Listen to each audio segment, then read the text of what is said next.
Hey everybody, welcome to CraftArt. I am Tyler Jones and I'm fortunate to be here in Florida CraftArt, our board president, and thank everybody for being here. And I also have with me Nick Reale, and we are going to be doing a tandem demonstration where I'm going to show you a little bit of clay work and turning on the wheel, and then Nick is going to show some expert turning on the lathe and doing some woodworking.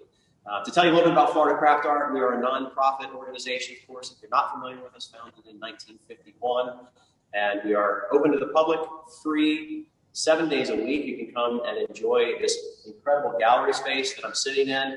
We also have a gallery shop. Nick is one of our gallery shop artists. The gallery shop artist requirement, you must be a Florida resident. So we only have Florida artists in our gallery shop. And this exhibition that we are enjoying is entitled Beautiful Bountiful Bowls. Nick, you want to say a couple words? Well, I'm Nick Reale, and I was fortunate enough to be asked to do a demo on how to turn a bowl, a wooden bowl, on a lathe. So it is pre-recorded, and at some point we're going to have the video come up, and you'll see my shop. That's in the old Southeast district of St. Pete, right there off Beach Drive Southeast. You'll get a lot of information, and maybe you'll get the bug to start turning your own bowls. We also have a raffle at the end, and so we will have a drawing of each of our pieces. So Nick brought one of the turn bowls that he did, and actually this is the bowl that shows up in the video that he's actually turning, so you get to see that in process. And then here's one of my heart bowls, and it has a starfish stamp in the bottom, so a little Florida-esque. I don't know if that picks up in video, but this will be available. And of course, Liz Cooper, our wonderful gallery shop manager, will be doing the drawings at the end of the demonstration and presentation. So let's get dirty. So I'm gonna start with some pottery.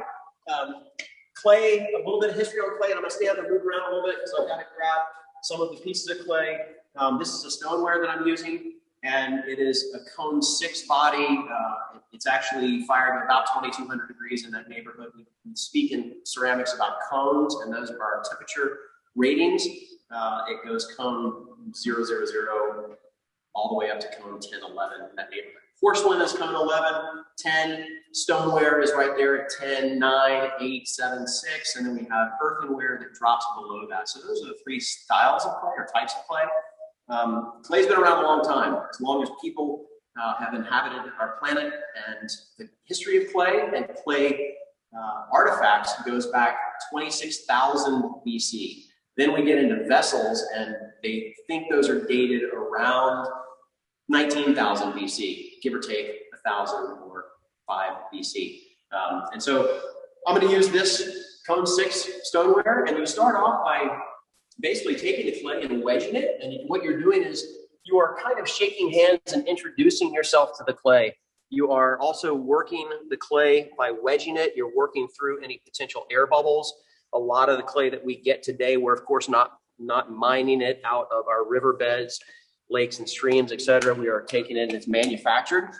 So I buy the clay that already has been de-aired and plug milled, but this is also just kind of a warm up. I'm gonna start with a small piece just to give you a quick demonstration on the process of throwing. We call it throwing because the English translation for throwing means turning or spinning, twisting, and so that's exactly what clay is on the wheel. It's turned and twisted.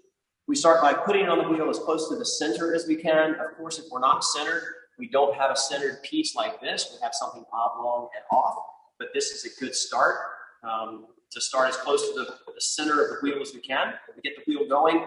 I have a foot pedal. This is an electric wheel, of course.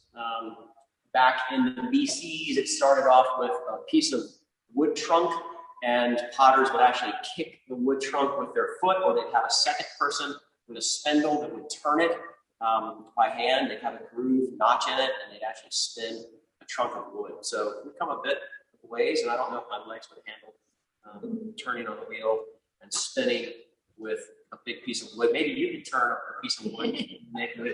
we could get back to our roots of the original. That'd be a nice combo. So I'm getting the clay in the center of the wheel. I'm cupping my hands. I'm squeezing together, pushing down. There are a lot of mechanics and a lot of practice involved.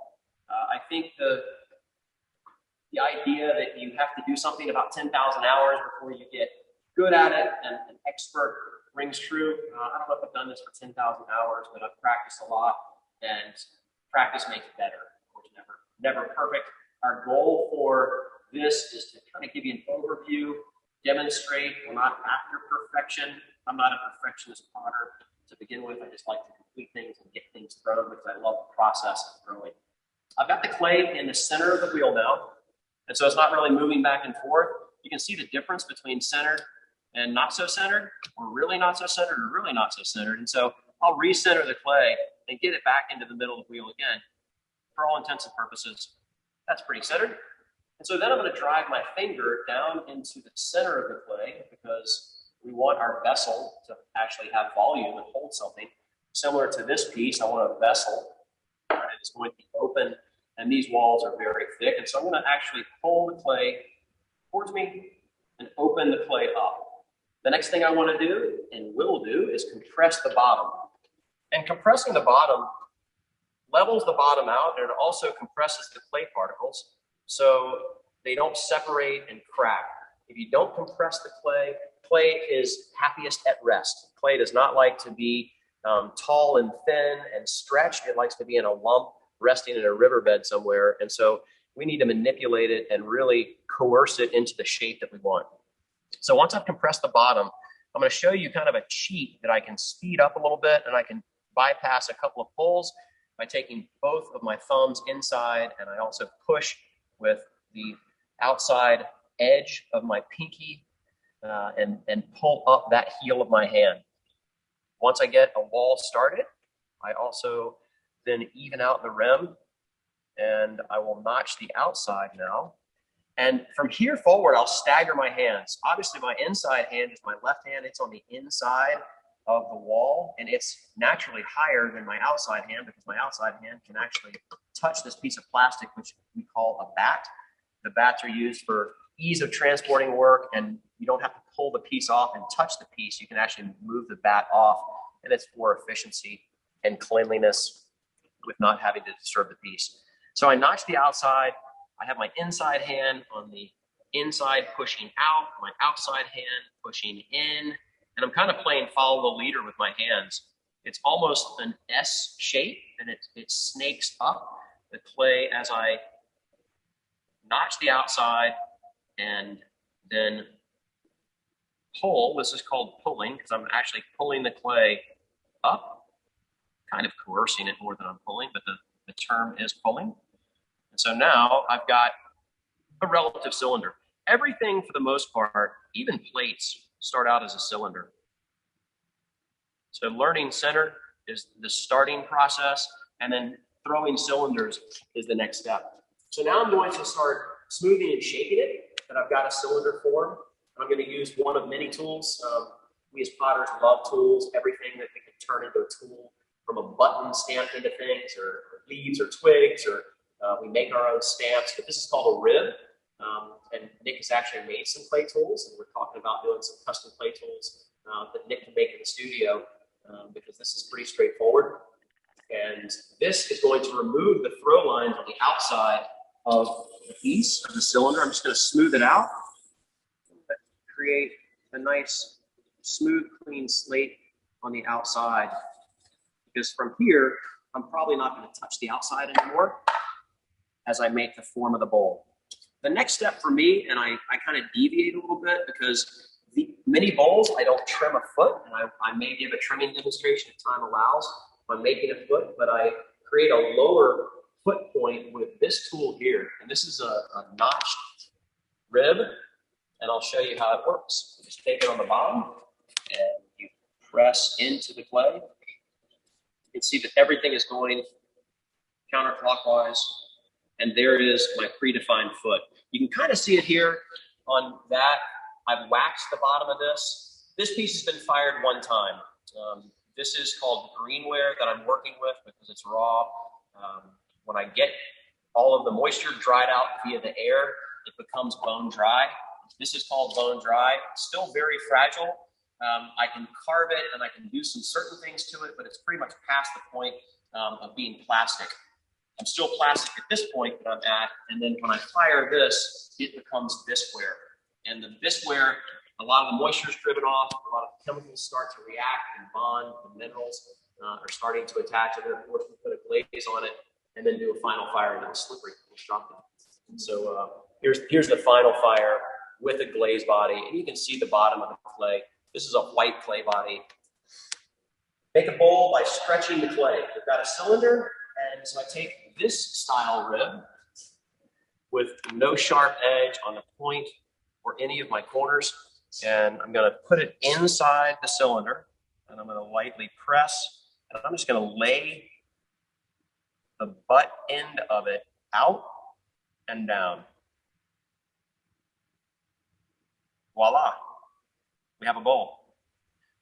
You can manipulate bowls. You can do an enormous amount with the clay at this point. You can carve into it. You can paint on it. You can then sgraffito out of it. If you want to manipulate it, let's say I was going to change the form and I was going to go for a heart. I'll go ahead and do that since I'm in process of doing lots of hearts. And I'm going to manipulate it like so. And I'm going to pinch it here. I'm going to give a little curve here. I'm going to give the point to the heart there. And now we have a heart bowl.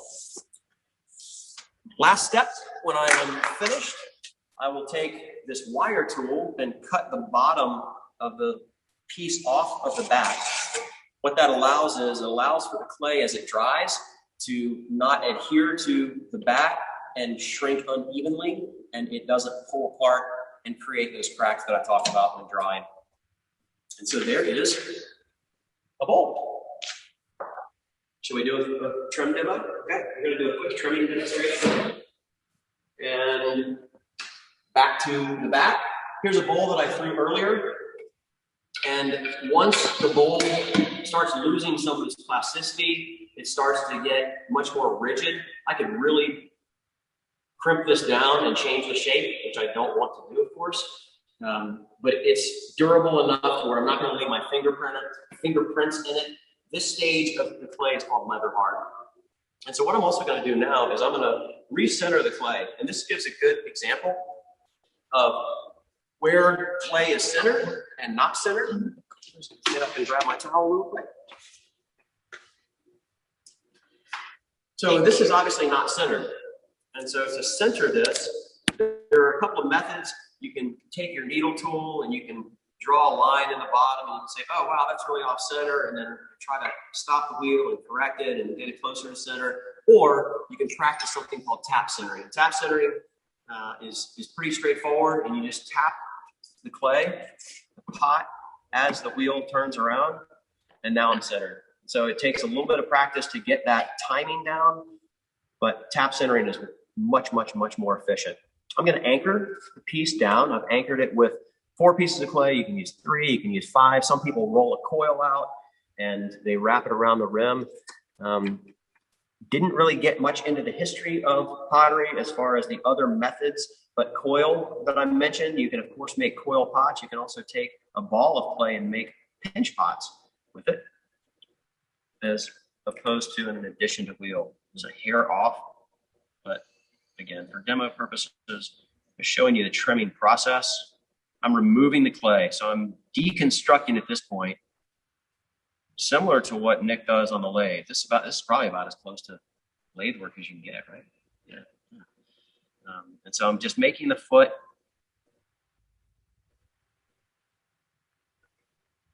I'm going to trim this by just leveling it off and cleaning up some of that memory, some of the conversation that the tool has had with the pot.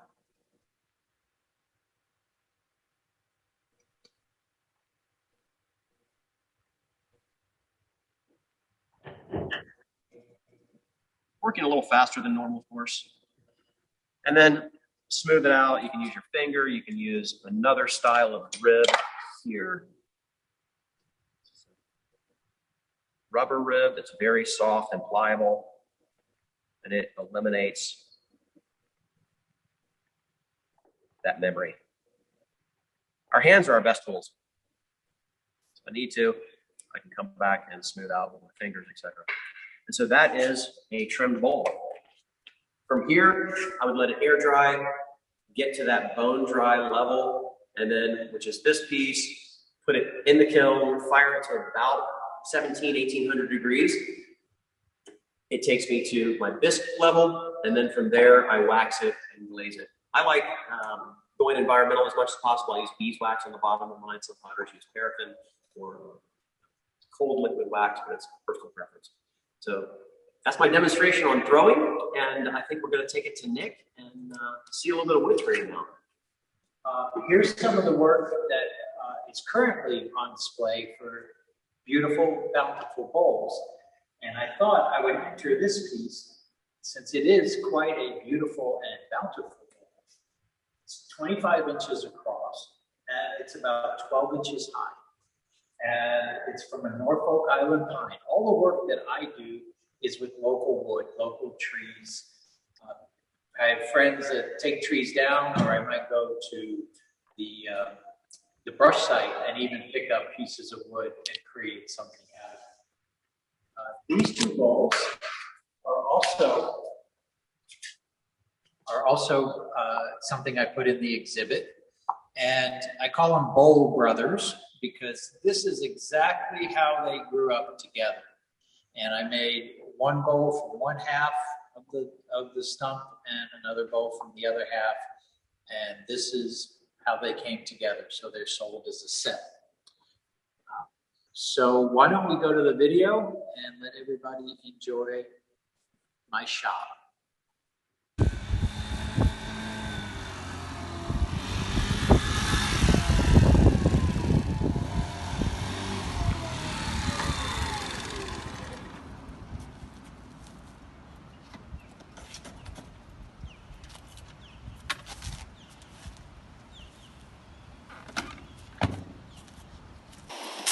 Welcome to Nick Reale Wood Turning.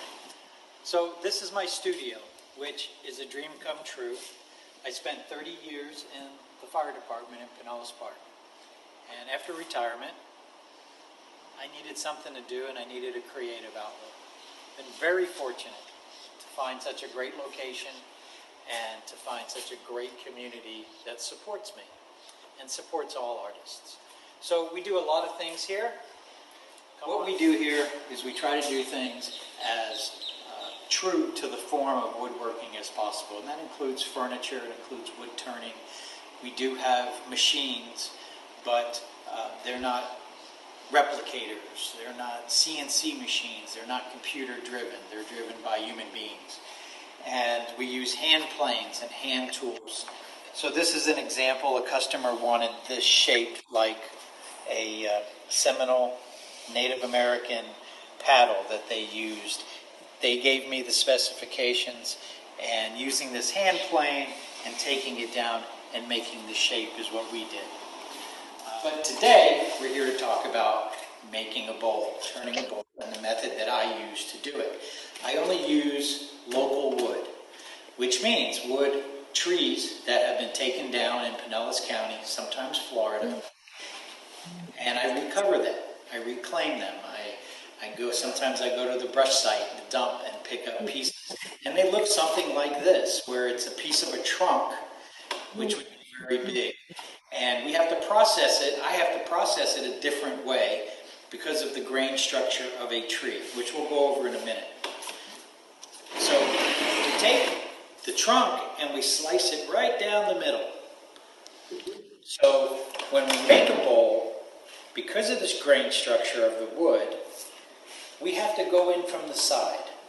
Everybody thinks you go in from the top where the tree is already rounded, and that's the end grain.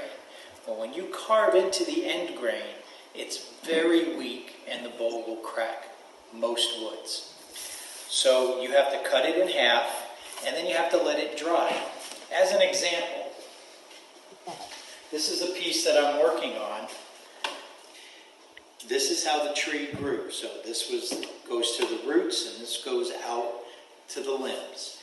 And this is the way you carve a bowl. This is how you do it, because you have end grain, side grain, end grain, side grain, and that makes a very strong structure for the bowl to hold together. If you do it from the top, you're very much just tearing it apart and it'll be a very weak bowl.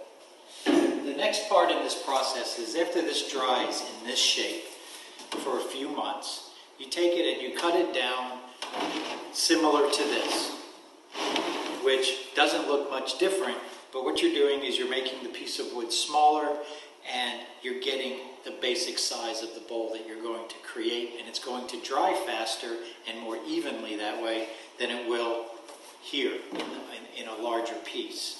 So then it'll sit in the dry room for a couple of months and I'll check the moisture level. So this is my wood drying room where I bring the pieces of wood after I've milled them and cut them to dry. Usually takes about a year for them to do that. So I constantly check the moisture content with actually a moisture meter. And I have a dehumidifier in here for when the Florida summer starts up so we can draw the water out of them.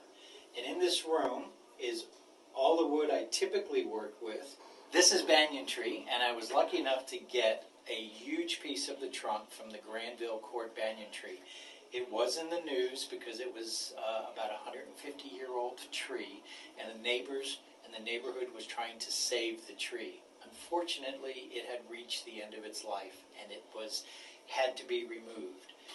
And when it gets to a certain moisture level, depending on the time of the year, I'll put it back on the lathe, and I'll just make this nice round cylinder out of it. So maybe that's a good graphic, something like that.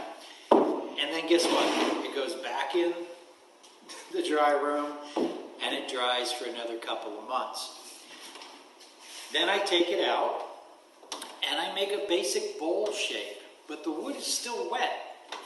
And you have to be careful. You want it to dry as consistently as possible. You will get cracks like this if you don't. So this piece cracked because I've been continually taking it in and out of my dry room, and it eventually said, I don't like that, stop it, and gave me these cracks. But this is what it'll look like, and it'll be ready to mount on the lathe. Again, back in the dry room, a month or so goes by, and we're going to do a rough turning. So we have the basic bowl shape like we have here, and now we're going to carve out some of the middle. And we're going to make sure the wall thickness here matches the thickness from the bottom to here. Why? Because we want it to dry evenly and as quickly as possible. If you leave moisture in the wood for too long, it'll grow fungus, it'll rot the wood, it'll become a problem. So this is one of the last steps. Usually about a month after this, I can turn it into a final piece. Now I have a piece of sycamore here that already has, I turned a tenon on it so I can mount it on the lathe. And we're going to do a rough turning with this, and then we'll do a final turning, and so you can see the difference, and then we'll sand it and put a little finish on it. And when we're done, and nothing goes wrong, we should end up with a nice shaped small bowl like this mango bowl right here. All right, so we're going to take our piece, we're going to mount it to the lathe in between the two centers. The two centers with the tailstock and the headstock. So there's some very sharp things that you line up with the holes you initially made way back when it was drying. And you give it a little turn and you make sure that you're in good shape. So now what you're going to see is I'm going to start carving and shaping the outside of the bowl. And we will do just a standard bowl shape so we don't overcomplicate things. Always have safety gear. If you're doing this without safety gear, you are going to be hurt. So you start the lathe, everything is spinning this way, counterclockwise.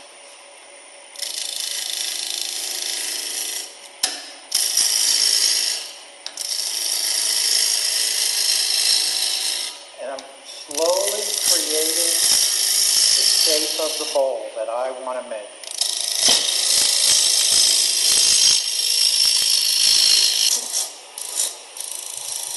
bowl do I want?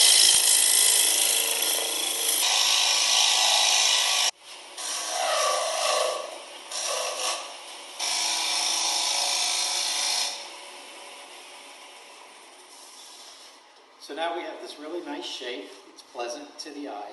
You have design considerations. You can see here, let me take it off.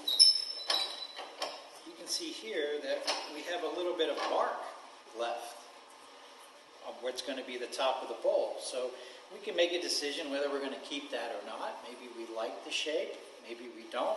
But these are things that you can do as you're turning the bowl.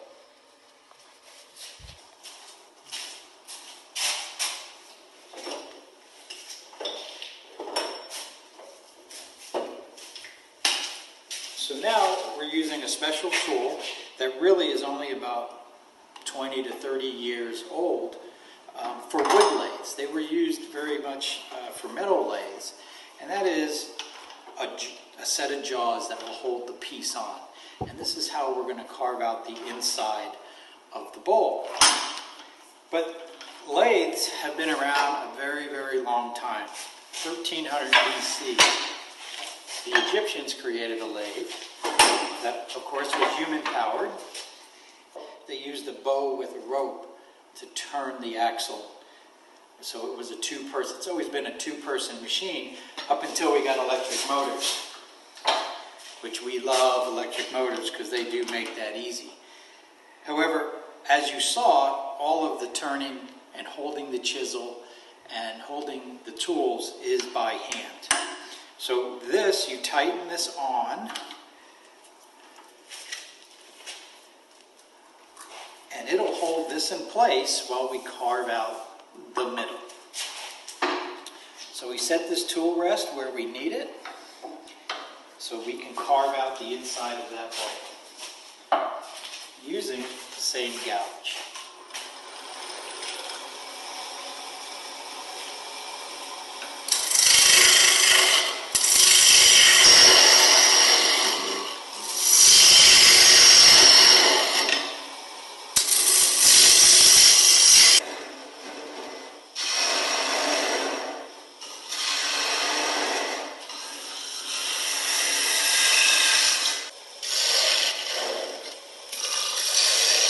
So these are some of our design concerns. We've created our outside shape. We have matched the inside. We're carved out. We got a good consistent thickness. But we have this bark inclusion is what it's called. This is actually the bark of the tree here and here. So we're going to make a decision whether we like this or not. And I've got to say, I like it. So it's staying in. The great thing about wood turning especially is it is somewhat free form, and you can play. You can see what you like. You can erase what you don't like and work with it from there. All right, so we have our shape. We like it. We're happy with the bark inclusions, and we're going to sand it now. Typically, I go through 7 or 8 levels of grit, starting at about 80 grit and going up to 1200 grit, which affects how the finish goes on and how the final product looks. All right, so that's one way of sanding, which is time consuming. There is a much better way to sand, which is using a power sander. However, that generates a lot of dust, and you need to have your safety gear. So your dust collection system and a respirator are very important.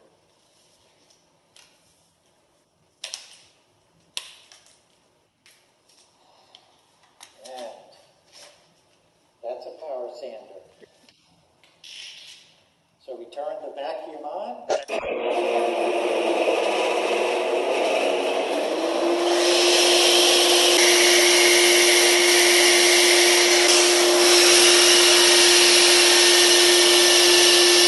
So as you can see, the bowl has a beautiful sanded finish.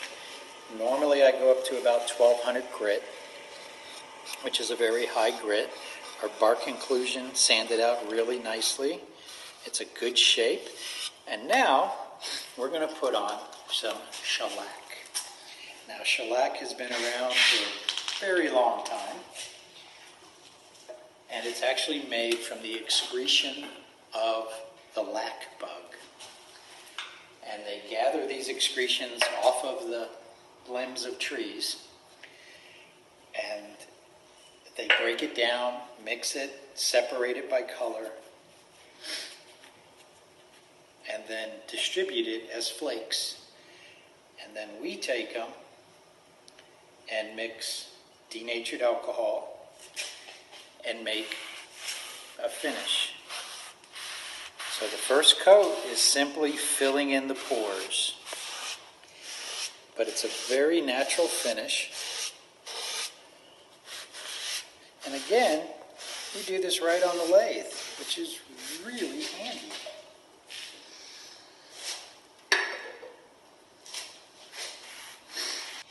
Here are some of the woods we discussed finished. This is a cedar tree, all finished. It has a nice red color, just finished with shellac. We have a mango tree, which I love using fruit trees from around. This is rosewood, which is just about everybody's favorite. It's just a beautiful, dense wood. Some camphor here. A big camphor bowl always has those great red streaks in it. This one is a sycamore tree. Yes, sycamore trees grow in Florida. I had no idea until I got one. Wow. Nick, I'm not worthy. That's outstanding to be in Nick's presence. And I was fortunate enough to take a tour of his studio, which is magnificent. And it's just so cool to see it in process and see it come alive. So what an honor. Well, I really enjoy doing it. I love using the local wood. I love drying it, building it, and making something from somebody's yard, or that is just being thrown away in the trash dump. We can make art from it and reuse it and reclaim it. So that's very neat. You mentioned that citrus is one of the preferred woods, right? For you. For me, I love using any tree that produces a fruit. I love using. Okay. They have tons of color in them, a lot of grain. They're wonderful to work with. I'm having a hard time finding orange trees anymore. Right. I've gotten some lemon. I can't find any more grapefruit trees. So something must be happening in Pinellas County.